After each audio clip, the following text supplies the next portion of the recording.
Y las manos de Moisés se cansaban, por lo que tomaron una piedra y la pusieron debajo de él, y se sentó sobre ella.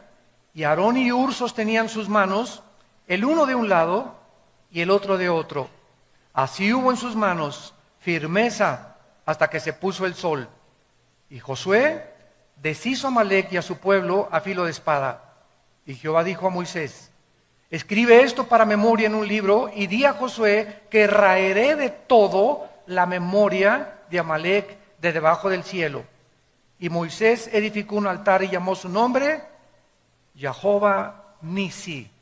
Jehová es mi bandera, que es la traducción. Jehová Nisi, Jehová es mi bandera.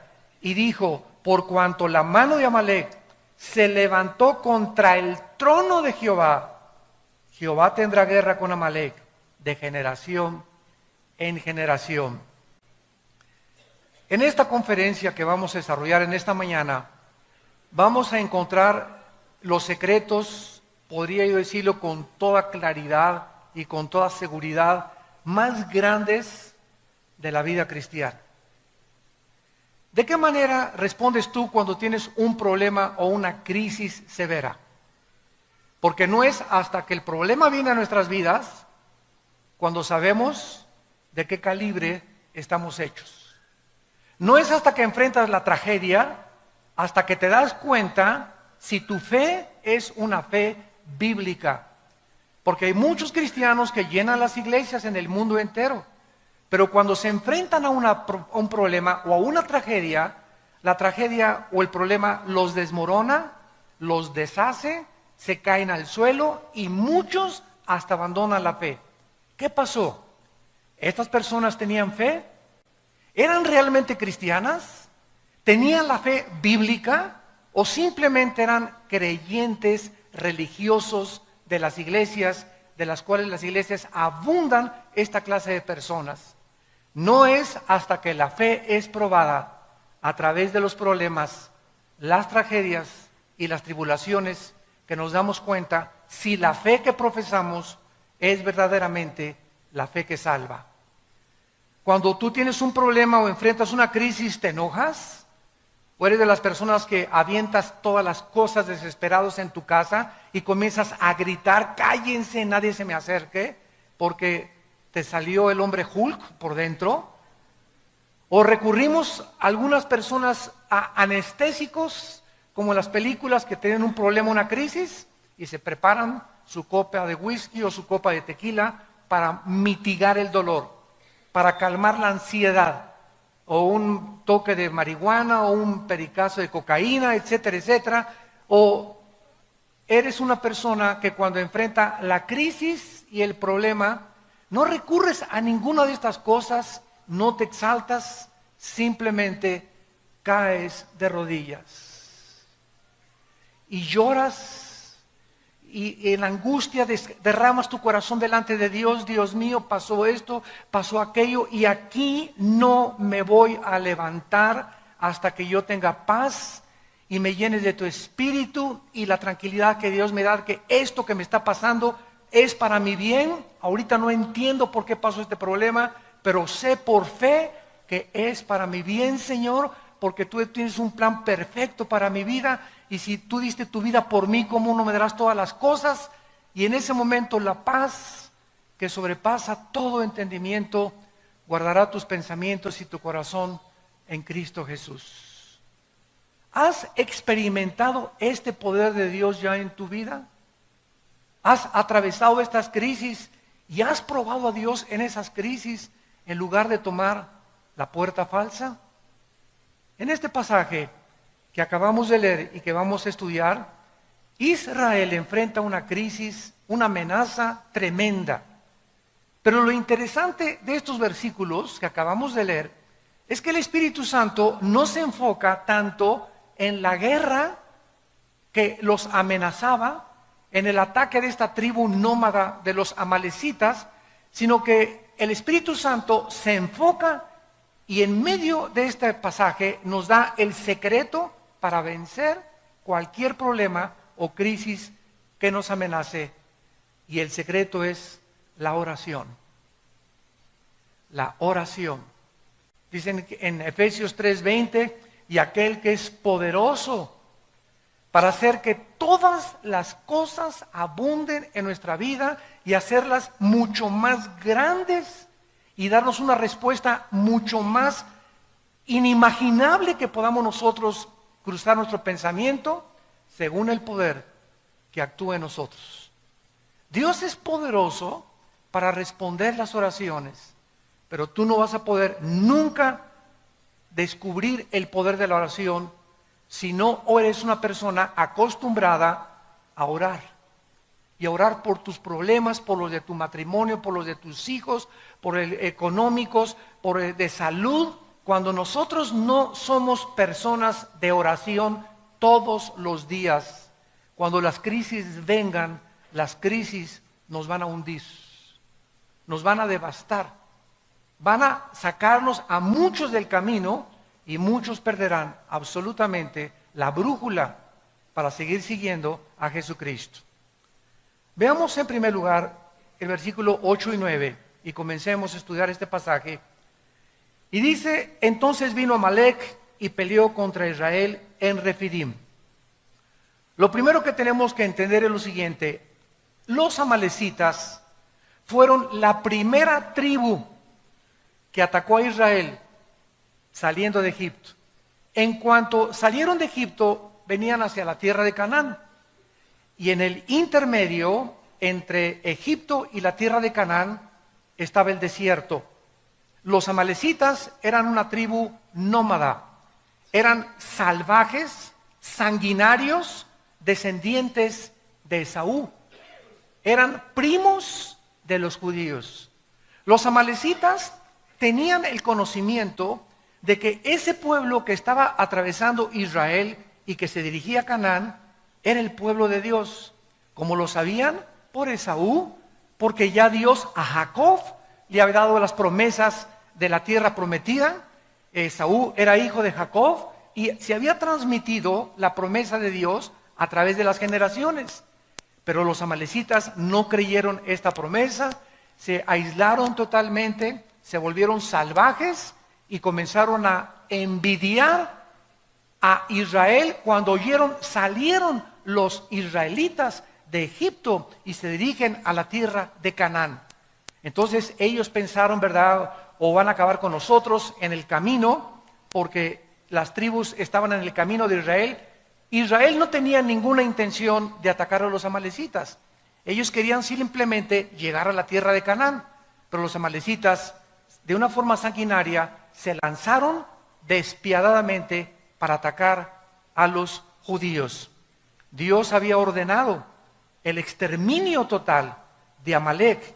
Dice, por ejemplo, en Deuteronomio 25:19, cuando Jehová tu Dios te dé descanso de todos tus enemigos alrededor en la tierra que Jehová tu Dios te da por la heredad para que la poseas, borrarás la memoria de Amalec de debajo del cielo, no lo olvides.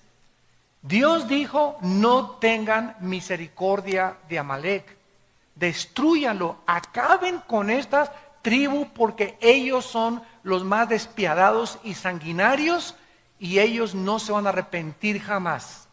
Ahora bien, vemos que el rey Saúl, más adelante, fue destituido del trono de Israel.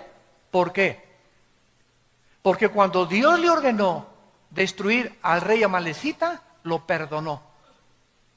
Y perdonó al ganado, y eso, dice Samuel, le costó en 1 Samuel capítulo 15 al 17, el trono y todo el gobierno al rey Saúl. ¿Quién fue el que acabó con los amalecitas? El rey David. Fue el último rey que acabó con los amalecitas. Ahora bien, después de todas estas cosas y antecedentes acerca de los amalecitas, tenemos nosotros que tratar de descifrar y de entender qué representan los amalecitas. Porque todas las cosas en el Antiguo Testamento son un símbolo, una representación de algo en el Nuevo Testamento. En el Antiguo Testamento vemos guerras, tribus atacando a Israel, cuerpo a cuerpo, y en el Nuevo Testamento cambia totalmente el panorama y el medio ambiente. Y dice Efesios 6:12, Ahora, los cristianos ya no tenemos lucha cuerpo a cuerpo contra nadie. Ya no tenemos lucha contra sangre ni contra carne. Nuestros enemigos no son los comunistas, ni los musulmanes, ni los ateos, ni tu suegra, ni tu vecino, ni los endemoniados, ni los nazis, ni los fascistas. Nuestra lucha ahora no es física. Tenemos que entender los cristianos que ahora estamos luchando contra potestades espirituales, contra gobernantes que controlan el espacio, los gobiernos y las mentes de las personas, contra gobernadores de las tinieblas, contra huestes, ejércitos, pero de millones de criaturas que Cristo les llamó demonios, criaturas inteligentes que están vagando alrededor del planeta Tierra sin cuerpos, porque no tienen cuerpos. Hay una historia, ¿verdad?, por qué perdieron los cuerpos en el mundo preadámico, pero estos demonios tratan de entrar a cuerpos humanos para controlar tus pensamientos, la forma como tú ves la vida, para especialmente atormentarnos. Satanás es el maestro en el arte de la tortura china. Si algo los demonios hacen con nosotros es atormentarnos, meterte ideas de celos, semillas sembradas de duda contra tus pastores, contra tu esposa, contra tus hijos, contra tus padres, contra el gobierno. Nos tratan de perturbar, de poder sacarnos de nuestras casillas, de que no pensemos coherentemente, ni de una forma objetiva, sino que podamos llenar nuestros pensamientos de odio, de amargura, de resentimiento y de fracaso. Te atormentan y te dicen: tú no vas a salir de perico perro, tú nunca vas a progresar, nunca te vas a volver a casar, todas las mujeres son iguales, todos los hombres son iguales, todos los gobiernos son iguales, y las iglesias son una bola de hipócritas, esto y el otro, no le creas a nadie. Y el mundo está gobernado, ustedes lo saben, por el odio. Si hay un espíritu ahorita en el mundo, es un espíritu de odio y de violencia. Porque esta es la razón por la cual Satanás está atacando a los seres humanos, para que entre nosotros nos ataquemos unos a otros. Y este espíritu está en las iglesias. Y ahora lo vemos, y yo lo veo en mis constantes viajes, ¿verdad? Presbiterianos contra bautistas, pentecostales contra nazarenos, nazarenos contra arminianos, arminianos contra calvinistas. Y aunque haya diversidad de doctrinas en el cuerpo de Cristo, porque no todos tenemos toda la verdad, nos debemos amar, nos debemos de soportar y tolerar. Ahí me encanta en los debates que tengo en la televisión, debatir con ateos, con comunistas o con hermanos en la fe, sobre que la salvación se pierde, que no se pierde, que los demonios, que esto y el otro, pero no con el afán de demostrar, pues yo sé más que tú, ¿verdad? Sino con el afán de sacar más la verdad y poder escudriñar, investigar. Y es preciosa meternos a la Biblia y darnos cuenta que muchas cosas que sabemos, no las sabemos como las deberíamos de saber. Entonces, cuando tenemos esa mentalidad, ¿verdad?, de no de competencia, sino de que somos un cuerpo, y no importa que tú seas bautista o Asambleas de Dios o Calacuaya o Amistad Cristiana o Vía Nueva, somos hermanos en Jesucristo y debemos amarnos y soportarnos y no competir entre nosotros, ni agredirnos, ni atacarnos los unos a los otros, que es lo que el diablo quiere hacer. Casa dividida no puede permanecer.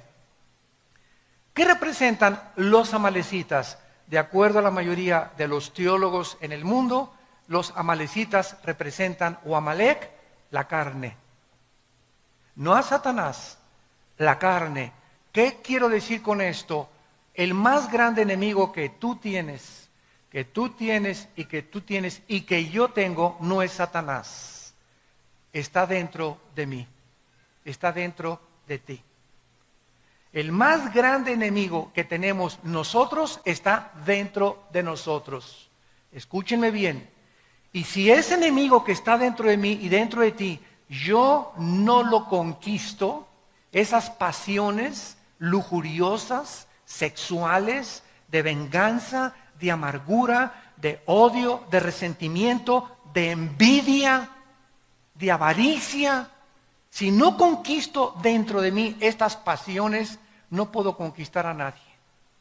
Porque vamos a conquistarnos primero a nosotros para poder gobernar. Yo no puedo gobernar si antes yo mismo soy presa y esclavo de mi propia carne dentro de mí. En Filipenses 3 el apóstol Pablo escribió, porque no somos de los que confiamos en la carne. Y cuando hablamos de la carne estamos hablando de esa antigua naturaleza adámica, caída, que aun cuando somos cristianos está dentro de nosotros. Los cristianos no somos diferentes a los no cristianos, más que somos hombres perdonados, nada más. Pero los cristianos, igual que los no cristianos, seguimos teniendo pasiones, seguimos teniendo envidias, seguimos teniendo pleitos, seguimos teniendo las obras de la carne. ¿Por qué? Porque estamos en proceso de ir venciendo una por una a través de la santificación. Y por eso muchos no cristianos se espantan cuando ven muchos de nosotros. Pleitos entre los hermanos y envidias entre los hermanos. Y lo primero que dicen, ¿qué es? Pues no, que son cristianos. Pues sí, pero contéstale, pero no soy querubín. Entonces, tratemos, ¿verdad?, de entender esto. Somos personas, los no cristianos tienen igual que nosotros, pero los cristianos tenemos dentro de nosotros el poder de Dios, que los no cristianos no tienen. El poder de Dios para vencernos a nosotros mismos. Dice en Santiago 4, resiste a Satanás y entonces él huirá de ti. Y más adelante dice, ¿verdad? Dios resiste a los soberbios y le da gracia a los humildes. Entonces fíjate lo que dice Santiago 4. Si yo quiero resistir a Satanás, no tengo que atacarlo en el nombre te vengo a echar y por aquí por allá, menos que haya un endemoniado.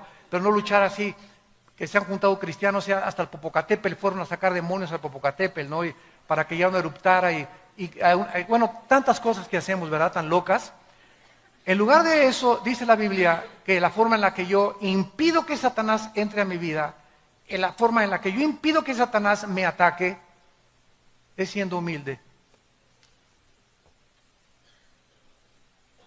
Dios da gracia a los humildes, resiste a los soberbios. Y nosotros resistimos a Satanás y confiamos en Dios. Entonces, para que podamos nosotros resistir a Satanás, tenemos que ser humildes. Y de eso se trata el estudio que vamos a desarrollar a continuación. Vamos a ver, en primer lugar, tres cosas importantes en este ataque de los amalecitas. Número 1, este ataque que le lanzaron a Israel fue cruel y salvaje. Dice Deuteronomio capítulo 25. Fue un ataque cruel y salvaje. ¿A quiénes creen que atacaron los amalecitas? Atacaron a los que iban hasta atrás de la marcha de Israel, a los enfermos, a los cansados, a los lisiados, a los desganados, a los amargados, a los desilusionados. A esos fueron a los primeros que atacaron. Dice Deuteronomio 25, versículo 17. Acuérdate de lo que hizo Amalec contigo en el camino cuando salías de Egipto. Escucha, de cómo te salió al encuentro en el camino y te desbarató, ¿qué cosa? Él nos ataca por detrás. El diablo es un cobarde y sabe que dentro de nosotros tenemos este enemigo. Y este enemigo que tenemos dentro, que es la carne, es bien traicionera. Y si un pastor o un cristiano está cansado y no descansa y no ha tomado vacaciones y no se fortalece, contra ellos viene el ataque. Pero el cristiano que tiene comunión con Dios diario, que está leyendo la Biblia diario, que está analizando su vida todos los días, está fortalecido en el espíritu y la carne comienza a debilitarse. Y Satanás no tiene entrada a mi vida si mi carne yo la debilito espiritualmente y me fortalezco espiritualmente. Pero si yo comienzo a no darle de comer a la carne y alimento mi espíritu, entonces Satanás, Cristo dijo, el diablo no tiene parte en mí. ¿Por qué? Porque Cristo no tenía la naturaleza pecaminosa. El diablo no podía encontrar ninguna avenida, ninguna entrada, ni en su mente, ni en sus oídos, ni en ningún lado donde lo pudiera atacar. ¿Dónde lo atacó Satanás? Tratando de que Cristo se independizara de su Padre y comenzara a tomar decisiones sin la voluntad de su Padre. Dile a esas piedras que se conviertan en pan. Pero no era la voluntad del Padre que se convirtieran en pan. Y si Cristo le hubiera hecho que esas piedras se hagan tortas de jamón o cubanas, ¿verdad? En ese momento no era pecado, porque no es pecado comer. El pecado consistía en que el diablo lo quería hacer actuar independientemente del Padre. Una esposa es maltratada por su esposo y la carne te dice, ¿verdad? Agarra la charola, el sartén y dale un charolazo sartenazo por afuera. Ahí está la carne, el enemigo entre nosotros. La Biblia me dice lo contrario. Ora por él y perdónalo. ¿Qué camino escojo? El camino de Dios. Yo lo perdono en el nombre de Jesús, aunque tenga ganas de ahorcarlo. Y cuando tomo esta decisión, viene el poder de Dios y Satanás no me puede atacar. Alguien te hizo alguien te robó, me quiero vengar y le voy a hacer esto y el otro. Si tomas el camino de la carne, pierdes. Mi esposo me traicionó, pues yo también me voy con otro. O me voy con otra. Si siempre que escogemos la carne, vamos a perder la batalla. Y cuando escogemos el camino de Dios, aunque parece que es más difícil, es el más bendecido. Porque Dios honra a los que le honran. ¿Me van siguiendo? Dice en Deuteronomio 25, 18, cómo te salió por detrás, te desbarató la retaguardia de todos los débiles que iban detrás de ti. Cuando tú estabas cansado y trabajado y no hubo ningún temor de Dios. La carne es débil, débil, débil, débil. Marcos 14, 38. Orad porque el espíritu está presto, pero la carne es débil. Esta es la razón por la cual ustedes jóvenes que tienen un noviazgo, cuando sabes que tu enemigo está dentro, y ayer fuiste a una reunión de jóvenes y hablaste en lenguas y viste al arcángel Gabriel que se te apareció y te levantaste, hasta te levitaste del suelo y ya crees que eres querubín, ya eres especial en la iglesia, y al otro día te vas con tu novio a Chapultepec y él está débil en la carne. Y tú esa mañana, ayer estuviste muy fuerte y ayer tuviste experiencias espirituales maravillosas, pero todos los días amanecemos totalmente sin baterías. El pan nuestro de cada día, dánoslo pasado mañana, Señor. La semana que entra, el pan nuestro, dánoslo hoy. Cuando Dios les dio el maná, ¿qué les dijo en capítulo 16 a Moisés? Diles que no junten el maná para el otro día, porque se les echa a perder. ¿Cuál es la lección? Que no dependamos de las fuerzas que tenemos hoy para el día de mañana. Cada día tenemos que enfrentar la guerra espiritual. Un matrimonio no puede en los primeros años ya compaginarse, y un matrimonio no podía decir, ya la hicimos. Puedes tener 70 años de casado y seguir teniendo problemas en el matrimonio, porque ninguno de los dos es querubín todavía. El matrimonio es algo de lucha, lucha, lucha, lucha, lucha toda la vida. Y si tú no estás luchando con Dios de tu lado, orando con las manos levantadas al cielo, ¿verdad? Amalek va a destruir tu matrimonio. Porque te va a convencer el diablo que esa mujer no es para ti. Te va a convencer que tu esposo tiene cara de ardilla. Y que puedes tener una persona con cara de Sylvester Stallone, ¿verdad? Y comenzamos con esas ideas por causa de que comenzamos a creer que podemos vencer y tener victoria sin una vida de oración. Esta ha sido siempre la estrategia de Satanás. Satanás no puede atacarnos más que a través de nuestra carne. Es la carne la que tenemos que crucificar. Es la carne la que tenemos que hacer morir. Es la carne la que Él usa para poder manipularnos y controlarnos. Miren ustedes en Colosenses capítulo 3, en el Nuevo Testamento, el consejo que Pablo le da a la iglesia. Colosenses capítulo 3, versículos 5 y 6. Y dice Pablo, hagan morir. ¿Qué dijo Dios a Amalek? Desbarátenlo, destrúyanlo. No hagas negocios con Amalek. No juegues con Amalek. La orden es exterminar a Amalek. Y Dios te dice, no juegues con tu carne. No coquetees con el pecado. No sigas mirando a esa mujer que no es tu esposa más de 2 o 3 veces. No subas a una muchacha soltera, tú eres casado a tu coche, no la subas y menos cuando está lloviendo. No le des, a los pastores no le des consejería nunca a una mujer sola. Un pastor no puede hacer eso. ¿Quiere consejería? Me estoy muriendo, pues muérase. Si mi esposa no está conmigo, no la aconsejo. O si no está una hermana conmigo, no le doy consejería. Y menos en mi oficina con las puertas cerradas. ¿Por qué? Porque la carne es débil. La carne es débil, la carne es débil. No creas que porque de vez en cuando veo una película pornográfica, una vez a la semana y una canita al aire, comienzas a coquetear con el pecado y a creer que puedes vencer eso. La pornografía comienza a meter en nuestra vida fantasías sexuales que te llevan siempre, siempre, siempre al adulterio. Las fantasías sexuales provienen de la pornografía, que te llevan a traicionar los votos a tu esposa y a tu esposo. Siempre comienza debilitando la carne Satanás. El que fuma comenzó con un cigarro, uno de vez en cuando.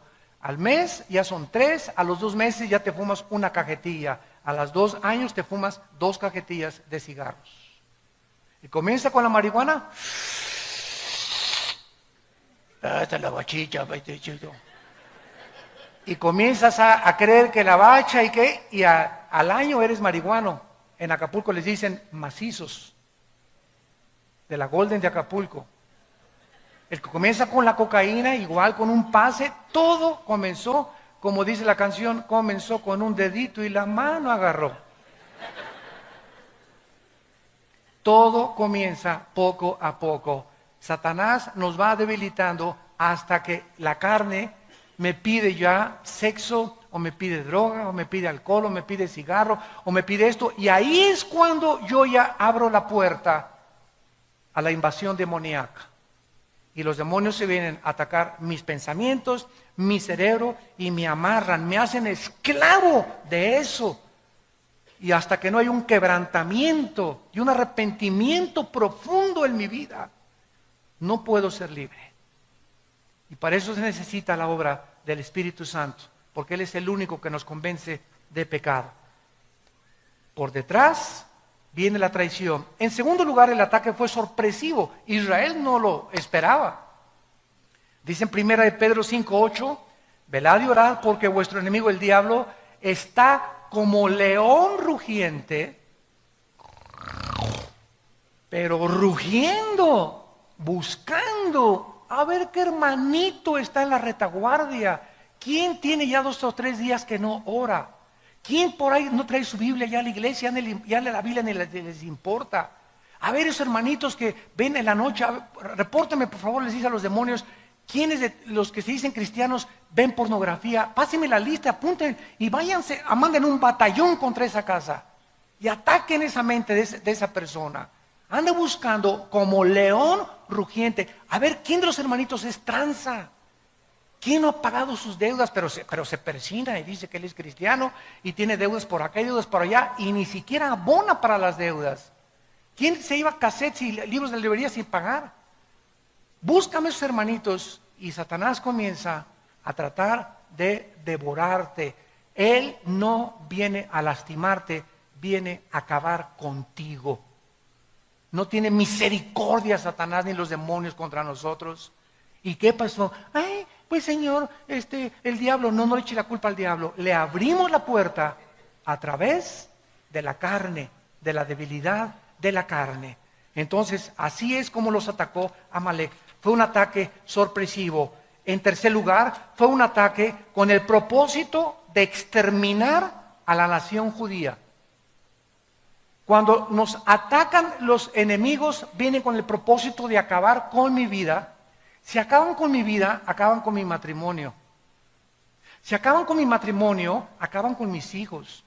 Y tus hijos serán hijos de padres divorciados, sufriendo los traumas, los psicológicos que sufrieron el divorcio, y atacará tu negocio, y atacará tu crisis, y viene a acabar con todo lo que tú le des chance. Él viene para atacar, robar y destruir. Yo he venido para que tengan vida, dice Cristo, y para que la tengan en abundancia. Dice la Biblia en el Salmo 83, que esta fue la intención en todo el Antiguo Testamento de los enemigos de Israel. Querían exterminarlos, y hasta el siglo XXI se sigue cumpliendo lo mismo.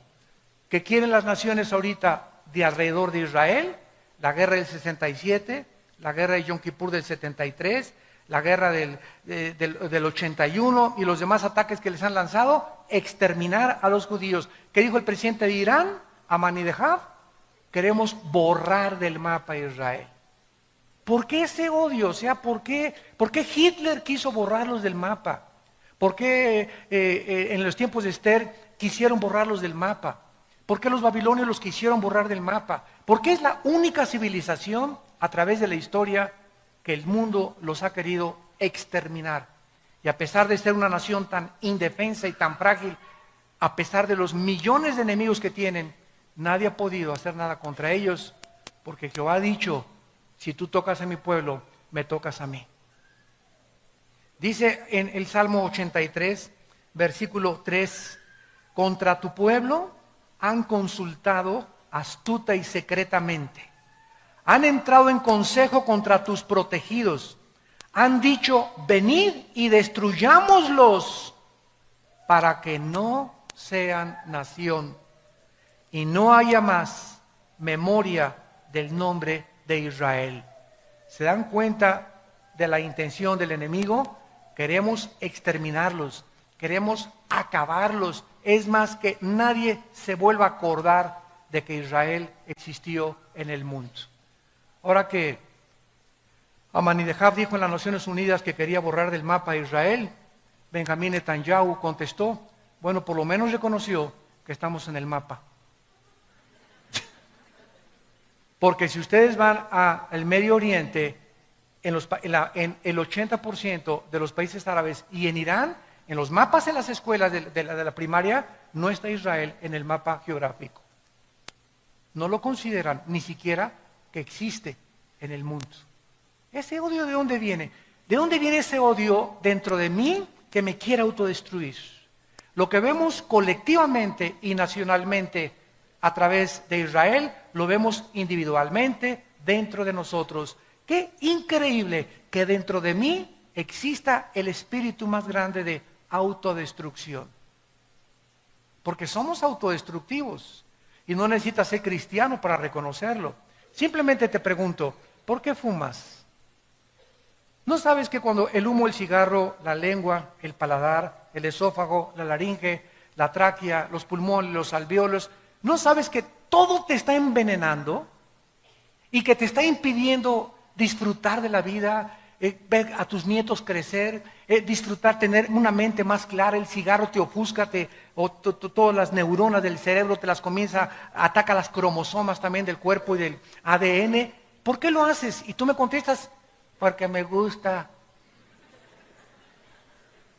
Oye, pero ya aquí médicamente, mira, ya el doctor te está diciendo que hasta las cajetillas dicen, este producto es nocivo para su salud. ¿Cómo es posible que sabiendo nosotros que esto es veneno, yo me lo siga comiendo? ¿Qué significa esto? Que la Biblia tiene razón, somos autodestructivos. No nos queremos. ¿Por qué tienes la panza de Santa Claus que tienes? ¿Que no sabes que vas a enfermarte, que el colesterol, la diabetes, etcétera, etcétera? ¿Por qué no haces ejercicio? ¿Por qué no tomas suficiente agua? ¿Por qué no hacemos por sobrevivir y mantenernos un poquito más saludables? ¿De dónde viene esos pensamientos de no quiero, estoy flaca, mira esto, por aquí, por allá, cuando estamos pagando un precio de algún día acabar en un hospital y pagar millones de pesos por una cirugía o por una operación, porque no quisimos tener en cuenta nuestro cuerpo? ¿De dónde viene esto? De la autodestrucción de Amalek dentro de nosotros. Y dice Dios, hagan morir las obras de la carne. Inmundicia, fornicación, malos pensamientos, cosas por las cuales, ya lo leímos en Colosenses, viene la ira de Dios. Dios dijo, yo estoy enojado contra Amalek. Y en el Nuevo Testamento, mi ira es contra las personas inmorales. ¿Quieres hacer enojar a Dios? A través de la inmoralidad lo haces enojar. Y te va como en feria, no sabes el precio que vas a pagar. ¿Por qué? Porque va a destruir tu vida. La pornografía es como una termita que se mete entre nosotros y nos deshace moralmente. Hace poco acaban de entrevistar a un candidato a la presidencia y reconoce que ha tenido amantes. Y se ve como una naturalidad tremenda, ¿verdad? Los políticos en Estados Unidos, por todos lados. Divorcia el mundo, la moral de las obras que ellos hicieron. Es que este hombre hizo esto, hizo puentes, hizo construcciones. Y pues sus canitas al aire, ¿verdad? Todos los tienen. Y golpeó a la mujer, no hay ningún problema. Y divorciamos el carácter de lo que es la persona ante la sociedad. ¿Saben ustedes que ahorita en el mundo la palabra resultados ya se introdujo al cristianismo? Y dicen los cristianos, tuvimos muy buenos resultados en esta campaña. Y saben una cosa, la palabra resultados no existe en la Biblia. Una máquina produce resultados, una computadora produce resultados, un robot produce resultados, pero un organismo vivo produce fruto. Solamente los organismos vivos producen fruto. Entonces, nosotros no estamos para producir resultados, sino fruto. Apocalipsis 2, del 1 al 4. Mira la iglesia de Éfeso. Yo sé que eres celoso y repartes folletos y das tu diezmo y vas a la iglesia y cantas aleluya y vas a la misa de 7 de la mañana y te bautizas y esto es el otro, bla, bla, bla. Y ninguno de estos resultados los quiero porque tengo contra ti que no amas a nadie. Has perdido tu primer amor. Entonces vemos que muchos políticos, muchos cristianos tienen resultados. Hicieron una iglesia grande o políticos hicieron obras grandes, todo, ¿verdad? Resultados. Y Dios no busca lo que hacemos, sino lo que somos. Lo que somos. El carácter de tu vida es lo que le interesa a Dios. Lo vamos a ver en la segunda conferencia que voy a hablar sobre Juan 15, la vid y los pámpanos. Ahora regresamos a nuestro pasaje en penúltimo lugar y vemos el meollo de lo que queremos estudiar. Moisés le dice a Josué, y en ese tiempo Josué era joven, pero muy bien entrenado, para que Moisés le haya dicho, hazte cargo de la lucha contra Amalek y dirige tú las tropas, es porque Josué ya era un joven entrenado en el cual Moisés confiaba. Pero vean esto maravilloso. Le dice, ve y pelea con Amalek.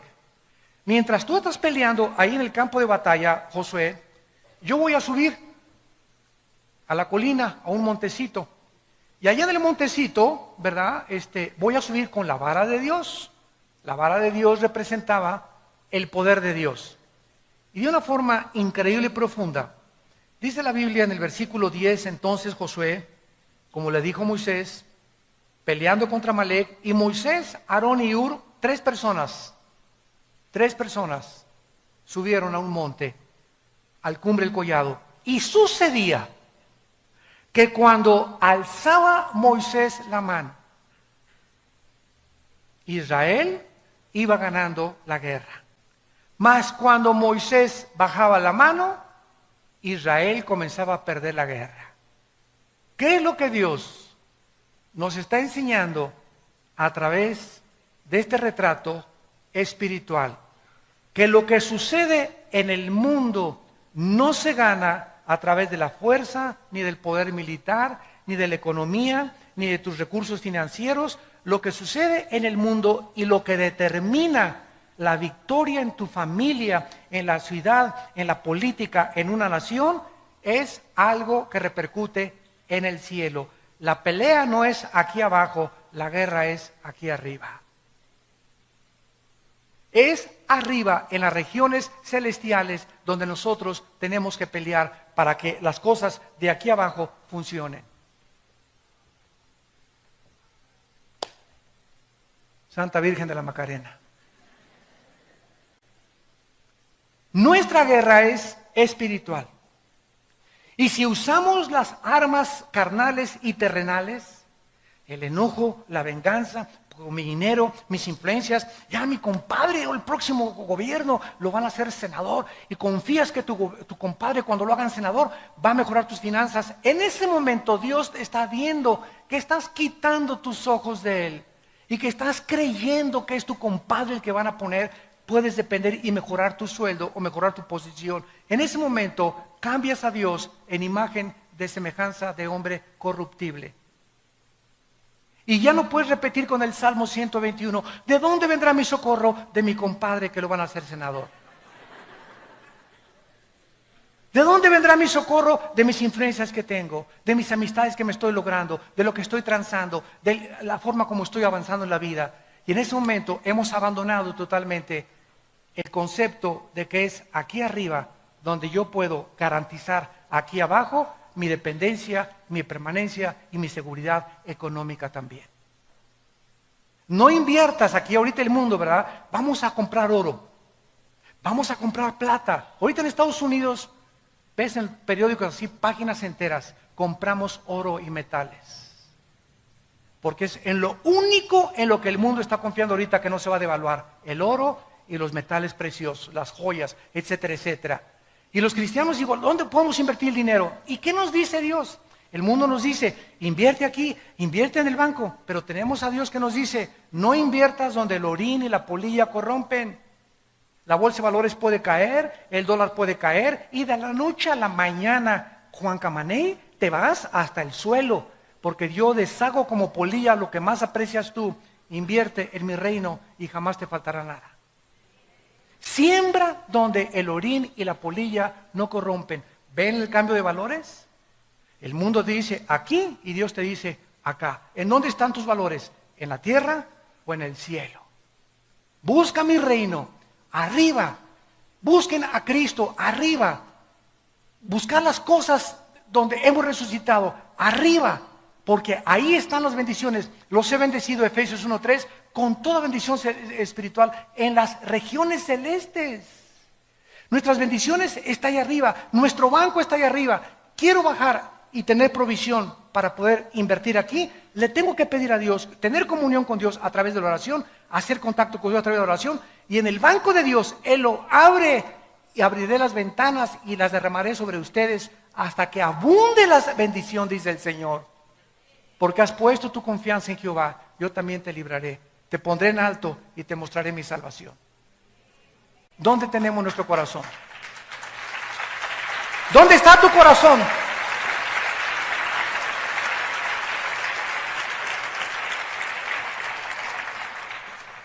Dice en Proverbios capítulo 21.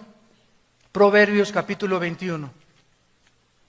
Y estos conceptos, hermanos amados, espirituales, tienen que ser una realidad en tu vida, para que salgas del pozo de la desesperación, para que salgas de esa vida de aflicción, de tormento, de pobreza extrema, donde yo no voy a salir nunca de perico perro y así me hizo Dios y así me voy a morir. Tienes que cambiar tu manera de pensar y poner tus ojos y entender ¿en dónde está la guerra? ¿En dónde tenemos que pelear? Dice Proverbios 21, versículo 30 y 31, no hay sabiduría. No consultes a los astrólogos ni a los eruditos científicos y matemáticos, políticos, antropólogos. No hay sabiduría en este mundo. No hay inteligencia, ni Stephen Hawking, ni Sócrates, ni nadie, ni consejo. No hay nadie que te pueda aconsejar mejor que Dios. El caballo se alista para el día de la batalla, mas Jehová es el que da la victoria.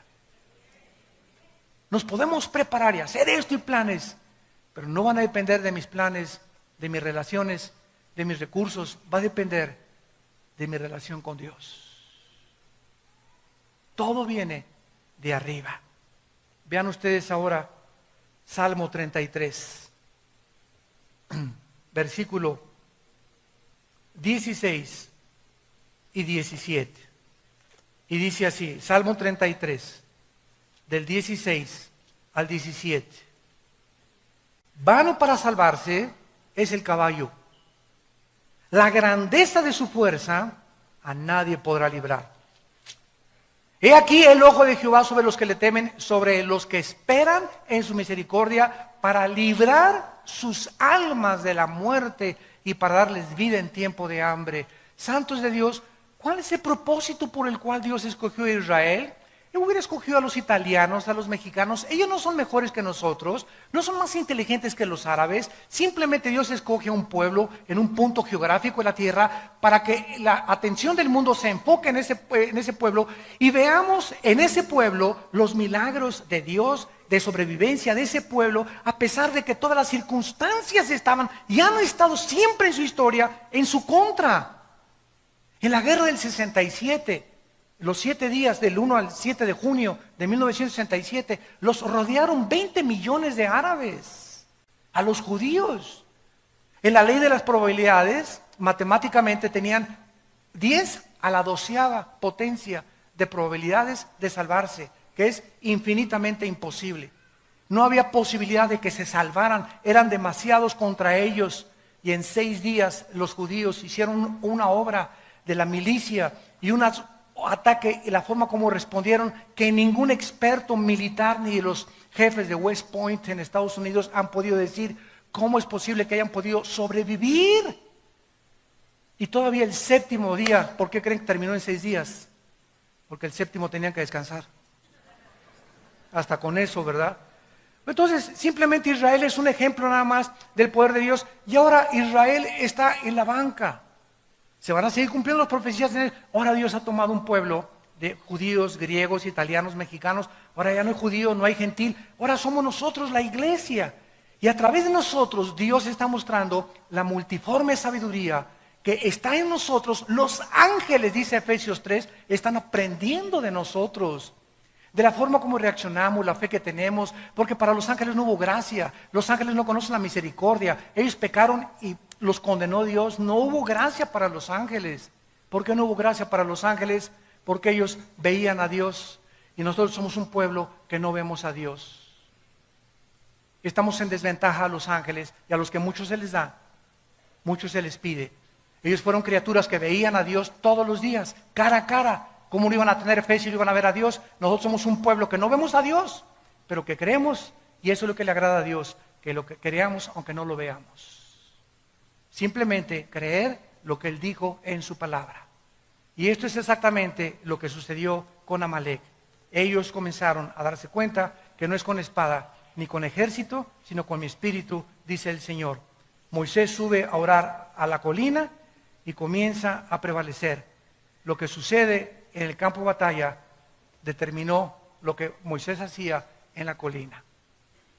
Mi vida de oración va a determinar la felicidad de mi matrimonio. Mi vida de oración va a determinar la salud y la protección de mis hijos. Mi vida de oración y comunión con Dios va a determinar mi prosperidad en mi negocio. Porque Dios me quiere prosperar, Dios me quiere bendecir, no para enriquecerme a mí, sino para ser yo un canal con lo que Dios me da para bendecir más su obra. Porque Dios tiene que buscar canales de bendición. Podían bajar los ángeles y hacer la obra de Dios, y los ángeles construir iglesias, y los ángeles predicar el evangelio, pero a Dios le agradó a nosotros usarnos para su gloria. Es Dios el que quiere usar a la iglesia ahora. Y finalmente, vemos que Moisés también, dice la Biblia aquí en Éxodo, versículo 17, se cansaba. Versículo 12, Éxodo 17, 12, y las manos de Moisés se cansaban, por lo que tomaron una piedra. Deuteronomio 32, tú eres la roca. Efesios 2:20, la piedra es Jesucristo. Cuando Pedro le dijo a Cristo, tú eres el Mesías, el Hijo del Dios viviente. Y Cristo le contesta, tú eres Pedro, y sobre esta roca edificaré mi iglesia. No estaba diciendo que sobre Pedro, estaba diciendo sobre la roca que es Jesucristo. Sobre él está, él es la piedra del ángulo, no un hombre. Él es la piedra del ángulo, él es la roca. ¿Qué simboliza esto? Que la vida nos cansa. ¿No es verdad? Yo llego, créamelo, en estos viajes que he tenido últimamente, llego así a mi casa, ya a la casa de ustedes donde vivimos, y llego cansado del avión, manejado, problemas por acá, esto y el otro, guerras espirituales, a veces problemas con los hijos, etcétera, etcétera, y cae uno así desguanzado, ¡paz! Y caigo, me pongo mis cojincitos para no lastimarme más mis rodillas, y ahí hincado, ¿verdad, Padre Santo? A implorar, a veces lloro ahí 15 minutos, 20 minutos, Señor, ya no puedo, Señor, y no quiero pensar ya en nada, Padre, ayúdame. Y conforme más tiempo oro y más tiempo oro, comienzo a sentir como me levanta algo sobrenatural. Y después de media hora, 40 minutos de estar con el Señor, como que de repente cambió todo el panorama y todo lo ves ya un poco más claro. ¿Por qué? Porque nos cansamos. ¿Quién no se ha cansado de vivir? ¿Quién no está cansado del matrimonio, de los hijos, del problema, del gobierno, de la economía? Todos nos cansamos, somos seres humanos. Necesitamos a Cristo. Vengan a mí todos ustedes, los que están trabajados y cansados, y yo los haré descansar. La roca sobre la cual Moisés se sentó representa a Cristo. Tenemos, aparte de que estar orando continuamente, tenemos que descansar en el Señor. Y lo más maravilloso de esto es que ya sentado Moisés sobre la piedra, se le cansaban las manos. Ya descansaba el cuerpo, se le cansaban las manos. Y dice la Biblia, entonces en Éxodo, y Aarón y Hur, versículo 12, sostenían sus manos de un lado y del otro, así hubo firmeza hasta que se puso el sol. En segundo lugar, nosotros necesitamos en la oración tener compañeros. No podemos orar solos. Dichosos ustedes los que se ponen de acuerdo con alguien. Oye, pues estoy orando por mi familia. ¿Me ayudas a orar por mi familia una vez a la semana, Juanita? Fíjate que tengo un hijo que se nos fue de la casa. ¿Cuántos de ustedes vienen aquí? Tenemos un buzón de oración. Hermano, veo ahorita que acabo el servicio, una cola. Hermano, ¿me echa su bendicioncita? ¿Me echa agua bendita? Al ratito me van a decir eso. ¿Me echa tantita agua bendita? Hermano, ore por mí. Y muchos de ustedes creen que el pastor, en el nombre de Jesús, oro por ti y ¡pum! Ya tus problemas se van a solucionar. ¿Sabes una cosa? Que no es mágico. No es mágico. No es la vara de Aladino. Claro que oro por ti, pero no va a solucionar eso tus problemas. Tú tienes que tener alguien, un amigo, una amiga, que esté continuamente orando contigo y por tu familia. ¿Lo tienes tú? ¿Tienes esos amigos, compañeros, escuderos de oración? Cada vez que tenemos un desayuno nosotros, ahorita hay como 15 personas, ahorita orando por este mensaje. Que están detrás ahorita orando por mí. Padre, sosténlo, fortalécelo, dale memoria, dale salud, dale claridad en sus pensamientos, porque si no tengo gente orando por mí, no puedo luchar yo solo. Humildad. Te necesito. ¿Qué haces cuando vienes a orar? Estás demostrándole a Dios, te necesito. Demostramos al hincarnos que dependemos de Él. ¿Qué es la humildad? No es, hermanito, ¿cómo estás? ¿Verdad? Y con sombrerito, todo así, el cuello roto, y una persona muy humilde. Eso no es humildad, ¿verdad? Eso es pobreza, eso es... La humildad de la Biblia es la dependencia de Dios. Si tienes 3 o 4 días sin orar y no lees la Biblia, eres una persona orgullosa. Porque le estás diciendo a Dios, no te necesito más que el domingo. El viernes hay reunión de oración, Señor. De lunes a martes déjame, ¿verdad? No te necesito. El miércoles voy a la reunión de oración. Pero cuando oramos estamos demostrando, en primer lugar, humildad. Cristo dijo en Juan 15:4, separados de mí, nada podéis hacer. En segundo lugar, demuestra fe. ¿Qué es la fe? Confianza. Es necesario que el que se acerca a Dios crea que le hay. Estoy confiando, Señor, en que por eso vengo a orar. Vengo a orar, Señor, porque te reconozco que te necesito y porque confío que tú eres el único que me puedes ayudar. No el pastor, no la comadre, no mi mamá, no mi suegra. Tú eres el único que me puedes ayudar. Y en tercer lugar, amor. Señor, vengo a orar porque te amo. Porque te quiero. Porque amo tu presencia. Como el siervo clama por las aguas, así clama mi alma por ti, oh Dios. Mi alma tiene, oh sed de ti, Señor, te amo, te necesito, Padre. No encuentro fuerzas más que en ti, Padre Santo, en tu presencia y plenitud de gozo. Tú estás demostrando humildad, confianza y amor cuando vienes a orar. ¿No quisieras convertirte de aquí en adelante en un guerrero de oración? Oremos. Padre, gracias por tu palabra. Gracias, Señor, por mostrarnos la imprescindible necesidad de vivir en tu presencia, de reconocer que no tenemos fuerzas algunas naturales en nosotros mismos, sino todo lo contrario. Amalek vive dentro de nosotros y es traicionero y es sorpresivo, y cuando menos lo esperamos caemos en tentaciones que hunden a los hombres en destrucción y perdición. Teniendo conciencia del traidor que traemos dentro, vivamos en la presencia del Altísimo, subiéndonos a las alturas a través de la oración para determinar el éxito de nuestras victorias aquí abajo en el planeta Tierra. Pongamos las cosas y los ojos en las cosas de arriba, donde nuestra vida resucitada está juntamente con Cristo. Y cuando Él se manifieste, nosotros seremos manifestados con Él en su gloria, porque nuestra vida está escondida en el Hijo de Dios. En esta mañana, entrégale tu vida a Cristo. Si eres cristiano, dile: Señor, perdona mi vida de oración. He sido un flojo, no he vivido esa vida de oración que tú me has pedido, he sido negligente, tengo una vida de oración tan superficial, Señor. Y ahora entiendo por qué no tengo victoria, ahora entiendo por qué no tengo autoridad, ahora entiendo por qué los problemas siento que me ahogan, porque estoy viviendo en mis propias fuerzas y no he entendido que separado de ti nada puedo hacer. Y ustedes en esta mañana que no tienen a Cristo, ustedes por la televisión, si tú no tienes a Cristo en esta mañana y nos visitas por primera vez, dile: Padre, perdona mi vida de independencia tuya. Ahora creo que necesito vivir cerca de ti, que mi alma te necesita, y te invito a que entres a mi vida, Señor Jesucristo, porque creo que en la cruz pagaste con tu sangre por mis pecados, que a los 3 días resucitaste de los muertos y que tienes el poder de transformar mi vida a tu imagen y semejanza otra vez. En el nombre de Jesús. Amén.